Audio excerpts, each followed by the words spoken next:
আজি আমাৰ অসম সাহিত্য সভাৰ ৭৭তম পাঠশালা অধিৱেশনৰ আদৰণি সমিতিৰ সভাপতি মন্ত্ৰী ৰঞ্জিত কুমাৰ দাস ডাঙৰীয়া আৰু সমিতিৰ মূল আটাইকেইগৰাকী বিষয়ববীয়া লগত আমি আলোচনাত মিলিত হৈছিলোঁ। তেখেতসকলে এটা প্ৰথমবাৰৰ কাৰণে খুব আদৰণীয় সিদ্ধান্ত গ্ৰহণ কৰিছে। এইবাৰ সাহিত্য সভাৰ অধিৱেশনত বাণিজ্য মেলাৰ পৰিৱৰ্তে বিজ্ঞান মেলা অনুষ্ঠিত কৰিব আৰু সাহিত্য সংস্কৃতিৰ লগত বিজ্ঞানৰ সম্পৰ্কও তাত কেনেধৰণে প্ৰতিষ্ঠা কৰিব লাগে সেই বিষয়েও তাত চৰ্চা হ'ব।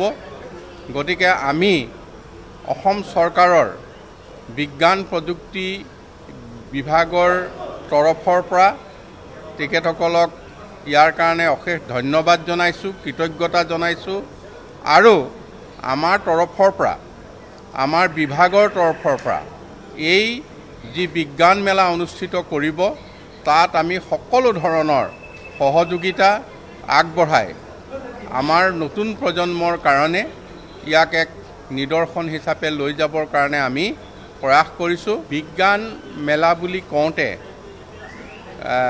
দিনে দিনে ইয়াৰ কিছু পৰিৱৰ্তন হৈছে। আমি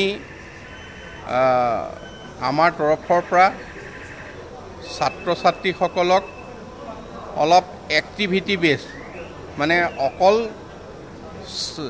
মানে দৃশ্যই নহয়, শ্ৰাব্যই নহয়, তেখেতসকলে তাত জড়িত হৈ যাতে বিজ্ঞানৰ লগত নিজক জড়িত কৰিব পাৰে যিকোনো কাৰ্যৰ লগত, তেনেধৰণৰ কিছু এক্সিবিশ্যনৰ কথা আমি ভাবিছোঁ। তাৰ উপৰিও আমাৰ যিখিনি এতিয়া চন্দ্ৰযান হয়তো যি হ'ল আমাৰ যোৱাত 1 বছৰ হৈ গ'ল 23 আগষ্ট তাৰিখে, ঠিক তেনেধৰণে ইছৰোৰ মানে মহাকাশ বিজ্ঞান, তাৰপিছতে আমাৰ প্লেনেটেৰিয়াম, অন্যান্য সকলো কথাখিনিয়ে তাত আমাৰ এই বিজ্ঞান মেলাত থাকিব।